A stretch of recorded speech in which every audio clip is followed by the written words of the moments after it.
Bem-vindos ao nosso canal Descobrir a Vida.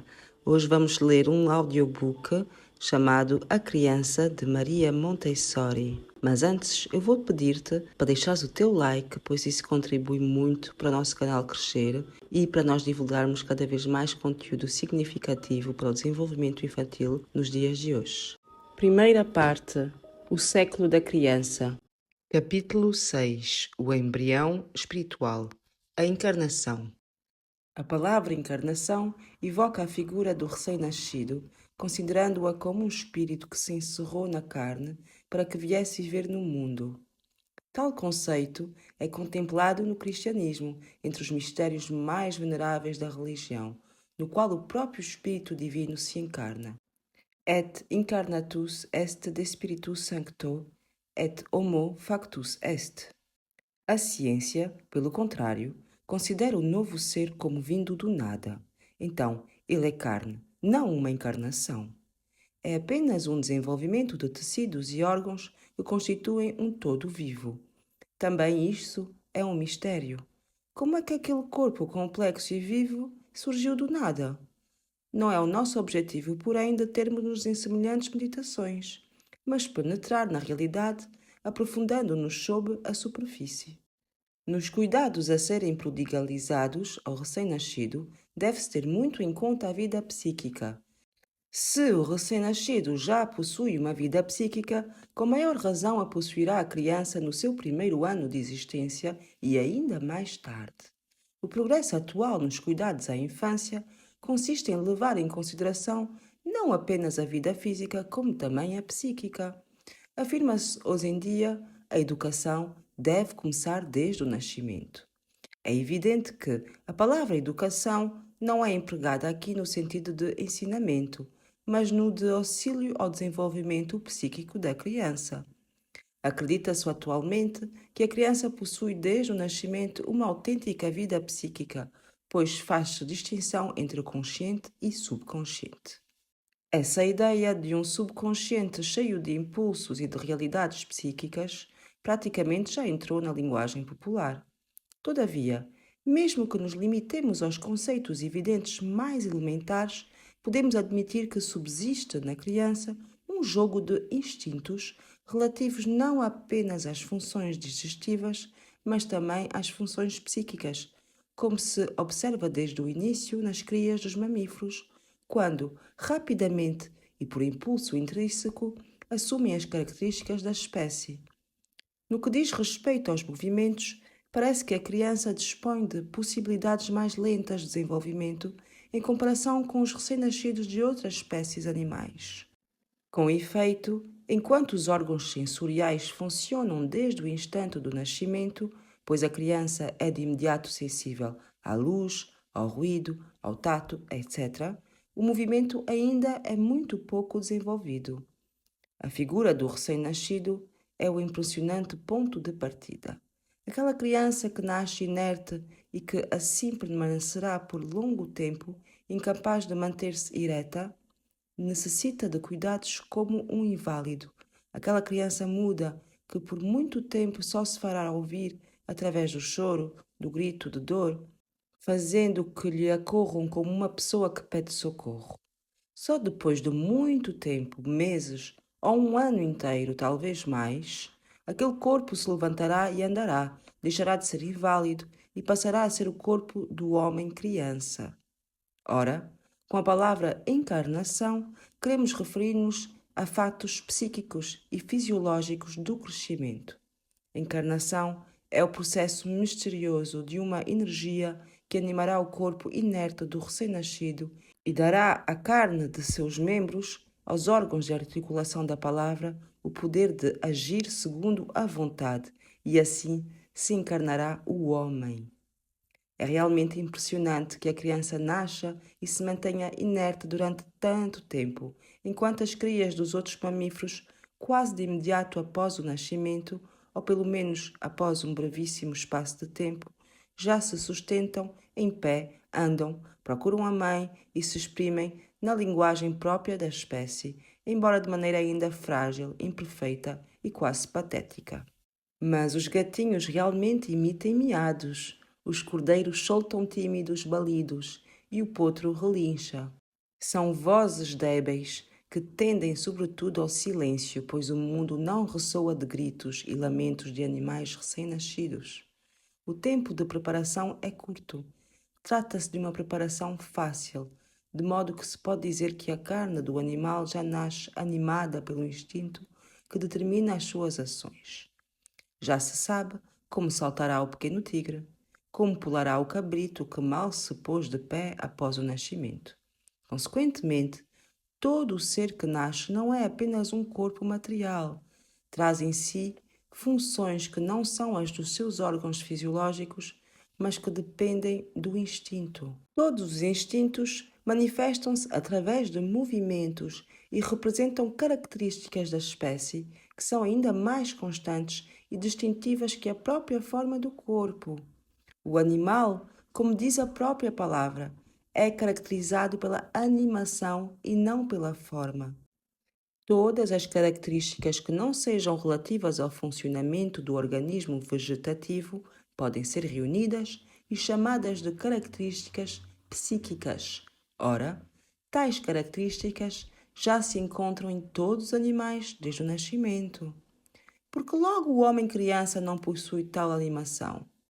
Uma teoria científica explica que os movimentos instintivos dos animais são uma consequência de experiências feitas pela espécie em épocas anteriores e transmitidas por hereditariedade.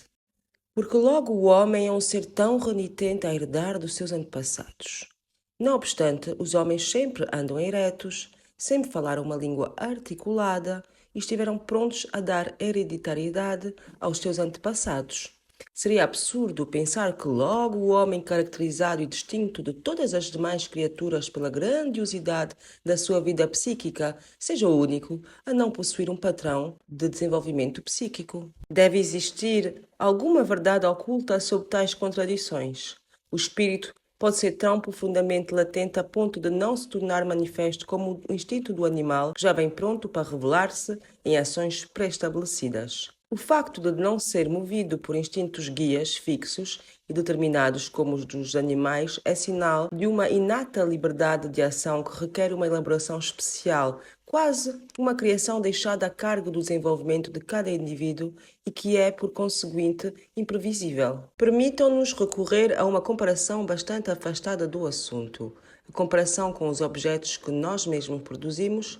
São objetos produzidos em série, todos iguais entre si e fabricados com rapidez, por meio de moldes ou máquinas, ou objetos produzidos à mão, devagar, todos diferentes entre si. O valor dos objetos artesanais está em que cada um traz a marca direta do autor, quer se trate da marca da perícia de uma bordadeira, quer da marca da capacidade de um gênio, no caso de uma obra de arte. Poderia-se dizer que a diferença psíquica entre o animal e o homem é essa. O animal é como um objeto fabricado em série, cada indivíduo reproduzindo de imediato as características uniformes fixadas na raça inteira. O homem, ao contrário, é como um objeto trabalhado à mão, cada um diferente do outro. Cada um possui um espírito criado próprio que o transforma numa obra de arte da natureza. Mas o trabalho é lento e demorado. Antes que surjam os efeitos exteriores, tem que haver um lavor íntimo, que não é a reprodução de um tipo fixo, mas a criação de um tipo novo. Consequentemente, é um enigma, um resultado de surpresa, que permanece oculto durante longo tempo, exatamente como ocorre com a obra de arte que o autor conserva na intimidade do estúdio, transfundindo-se nela antes de a expor ao público. O trabalho através do qual se forma a personalidade humana é a obra oculta da encarnação. O homem inerte é um enigma. Aquele corpo inerte contém em si um mecanismo mais complexo dentre todos os que existem nos seres vivos e pertence ao homem. Este pertence a si mesmo e deve encarnar-se com o auxílio de sua própria vontade. O que vulgarmente se chama de carne é um conjunto de órgãos motores denominados em fisiologia músculos voluntários. O próprio termo indica que são movidos pela vontade e nada pode indicar melhor o facto de que o movimento está ligado à vida psíquica. A vontade nada poderia fazer sem os órgãos, sem os seus instrumentos. A despeito dos seus instintos, os animais de qualquer espécie, mesmo os mais insignificantes insetos, nada poderiam fazer se lhes faltassem os órgãos do movimento. Nas formas mais perfeitas e, portanto, sobretudo no homem, os músculos são infinitamente complexos e tão numerosos que os estudantes de anatomia costumam dizer: para guardar na memória todos os músculos é preciso dessecá-los ao menos 7 vezes. Ademais, durante o funcionamento, os músculos associam-se para executar ações complicadíssimas. Alguns exercem impulsos, outros assumem atitudes passivas, alguns são capazes apenas de efetuar uma aproximação, outros um contato. E quantas funções opostas efetuam-se não por contraste, mas por harmonia. Uma inibição corrige o impulso e por isso sempre o acompanha. Há um músculo que aproxima, articula-se outro que une, sem associações reais, ou seja, grupos de músculos juntam-se em movimento único e assim o movimento pode complicar-se infinitamente, como acontece, por exemplo, com os acrobatas ou como se pode ver nos músculos da mão de um violonista capaz de imprimir ao arco movimentos infinitesimais. Cada movimento é uma associação de ações opostas. Cada modulação requer a ação de quase um exército, que atua ao mesmo tempo com um exercício oposto, ambos habilmente treinados até à perfeição. Não se teve confiança total na natureza, porque a parte superior, construtiva e diretora, foi confiada à energia individual, uma energia que se sobrepõe à natureza e, portanto, é sobrenatural. Este é o facto primordial a considerar-se no homem. O espírito humano, animador, deve encarnar-se para atuar e abrir caminho no mundo. Tudo isso constitui o primeiro capítulo da vida da criança. A encarnação individual possui, por conseguinte, diretrizes psíquicas. Deve existir na criança uma vida psíquica que precede a vida motora e é anterior a qualquer expressão externa, bem como é independente dela. Seria um grave erro acreditar que a criança possua músculos débeis e por isso não se consiga manter ereta, ou que a incapacidade de coordenar os movimentos seja inata no ser humano. A força muscular dos recém-nascidos é mais que evidente nos impulsos e resistências dos seus membros, e nada existe de mais perfeito que a difícil coordenação do sugar e deglutir, já pronta quando a criança nasce. A natureza insere na criança condições novas em relação às dos animais recém-nascidos. Libera o campo da movimentação do absolutismo imperativo dos instintos. Os instintos retraem-se e os músculos aguardam, fortes e obedientes, um novo comando. Esperam o brado da vontade para coordenar-se a serviço do espírito humano. Deve assumir as características não apenas de uma espécie, mas de um indivíduo que os anima. Existem sem dúvidas também os instintos da espécie, que impõem as características fundamentais. Sabe-se que cada criança andará em atitude direta e falará. Contudo, podem resultar variedades individuais tão insuspeitadas a ponto de constituírem um enigma. Podemos adivinhar como serão todos os animais que atingem a fase adulta. Um corredor ágil e excelente, caso se trate de uma gazela. Um animal lento e desajeitado, se elefante. Feroz quando tigre, roedor e devorador de vegetais quando se trata de um coelho, mas o homem é capaz de tudo.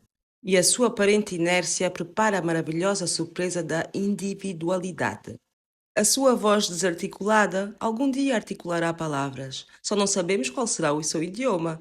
Falará a língua que aprender no seu ambiente com atenção, construindo os sons com esforços incalculáveis, depois as sílabas e finalmente as palavras. Será o elaborador voluntário de todas as suas funções de relacionamento com o ambiente. Será o criador de um novo ser. O fenômeno da criança inerte ao nascer sempre foi constatado, dando lugar a reflexões filosóficas, mas até hoje ainda não chamou a atenção dos médicos, nem dos psicólogos, nem dos educadores. Permaneceu como dentre tantos factos evidentes em relação aos quais nada se fez senão constatá-los. Muitos fatos são assim deixados de lado durante longo tempo, trancados às chaves nos depósitos do subconsciente. Na prática da vida cotidiana, porém, tais condições da natureza infantil resultam em muitas consequências que representam um grande perigo para a vida psíquica da criança. Levaram a pensar erroneamente que não só os músculos, ou seja, a carne, fossem inertes, mas que a própria criança também o fosse, um ser passivo, desprovido de vida física. E perante o espetáculo magnífico mais tardio da sua manifestação, o adulto atreveu-se a adquirir a convicção errada de ser ele quem anima a criança com os seus cuidados e auxílio. Fez disso o seu dever e responsabilidade. Apresentou-se aos seus próprios olhos como modelador da criança e construtor da vida psíquica. Supôs-se capaz de realizar do exterior um trabalho criativo, fornecendo estímulos, diretrizes e sugestões destinados a desenvolver na criança a inteligência e a vontade. O adulto atribuiu-se um poder quase divino, terminou por acreditar-se o Deus da criança e viu-se a si mesmo como está no Gênese. Eu criei o homem à minha imagem e semelhança. A soberba foi o primeiro pecado do homem. O facto de avorar-se em substituto de Deus foi a causa da miséria de toda uma descendência. Com efeito, se a criança traz em si a chave do seu próprio enigma individual, se possui um padrão psíquico e diretrizes de desenvolvimento, estes devem ser potenciais e extremamente delicados nas tentativas de realização. Então, a intervenção intempestiva do indivíduo adulto, voluntarioso e exaltado pelo seu ilusório poder, é capaz de anular tais padrões ou desviar-lhes as realizações ocultas. O adulto pode realmente cancelar o desígnio divino que remonta às origens do homem, fazendo com que, de geração em geração, o homem sempre cresça deformado na sua encarnação. É esse o grande, o fundamental, dentre os problemas práticos da humanidade. Toda a questão reside em que a criança possui uma vida psíquica ativa, embora não seja capaz de manifestá-la, porque deve elaborar prolongadamente em segredo as suas difíceis realizações. Tal conceito sugere uma visão impressionante, a de uma alma aprisionada, obscura, que procura vir à luz, nascer e crescer, e que vai paulatinamente animando a carne inerte, chamando-a como o brado da vontade, aflorando a luz da consciência com o esforço de um ser que nasce. E no meio ambiente aguarda-o um ser dotado de um poder enorme, gigantesco, que o agarra e quase o esmaga. No meio ambiente, nada está preparado para receber o fato grandioso que é a encarnação do homem, porque ninguém o vê e, por isso, ninguém o aguarda. Não existe para ele qualquer proteção, qualquer auxílio. A criança que se encarna é um embrião espiritual que deve viver às expensas do ambiente. Mas, como o embrião físico, precisa de ser protegido por um ambiente exterior especial, cheio de amor, rico de nutrição, onde tudo é feito para acolhê-lo e nada para lhe causar obstáculos. Uma vez compreendida esta realidade, a atitude do adulto em relação à criança deve mudar. A figura da criança, embrião espiritual que se encarna, desperta-nos, impõe-nos novas responsabilidades. Aquele corpinho tenro e gracioso que adoramos, cercamos de cuidados apenas físicos, que é quase um brinquedo nas nossas mãos, assume um novo aspecto e incute reverência. Multa debetur puero reverentia. A encarnação efetua-se através de esforços ocultos. Tudo o que cerca este trabalho criativo constitui um drama desconhecido que ainda não foi escrito. Nenhum outro ser na criação é submetido à penosa sensação do querer que ainda não existe, mas deverá comandar. E deverá comandar coisas inertes para torná-las ativas e disciplinadas. Uma vida incerta e delicada mal aflora a consciência, colocando os sentidos em contacto com o ambiente e logo se propaga pelos músculos do perpétuo esforço de realizar-se. Ocorre um intercâmbio entre o indivíduo, ou melhor, o embrião espiritual e o ambiente. Graças a este, o indivíduo forma-se e aperfeiçoa-se. Esta atividade primordial, construtiva, é análoga à função da pequena vesícula que no embrião físico representa o coração e que assegura o desenvolvimento e a nutrição de todas as partes do corpo do embrião enquanto se alimenta através dos vasos sanguíneos da mãe, o seu ambiente vital. A individualidade psíquica desenvolve-se e organiza-se pela ação desse motor em relação com o ambiente.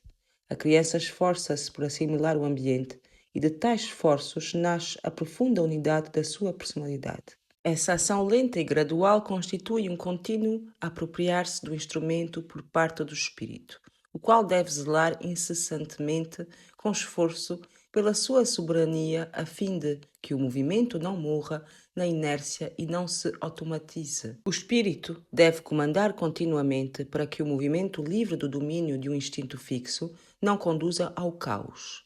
O exercício de tal esforço produz um desenvolvimento sempre ativo de energia construtiva e contribui para a obra perpétua da encarnação espiritual. Assim, forma-se por si mesma a personalidade humana.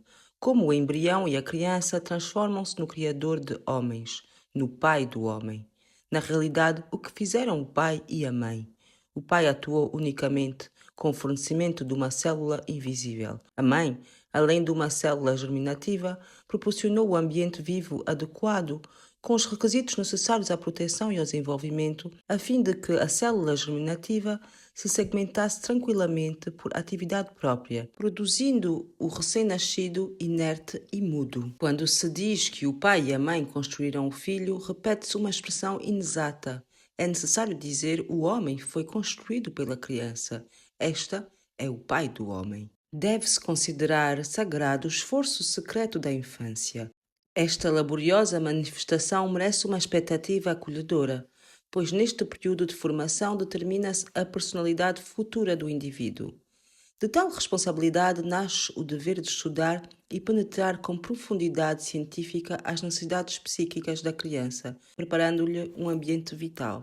Estamos nos primórdios de uma ciência que precisa de um grande desenvolvimento e à qual o adulto deve prestar a colaboração da sua inteligência para conseguir, através de prolongados esforços, a última palavra no conhecimento da formação do homem.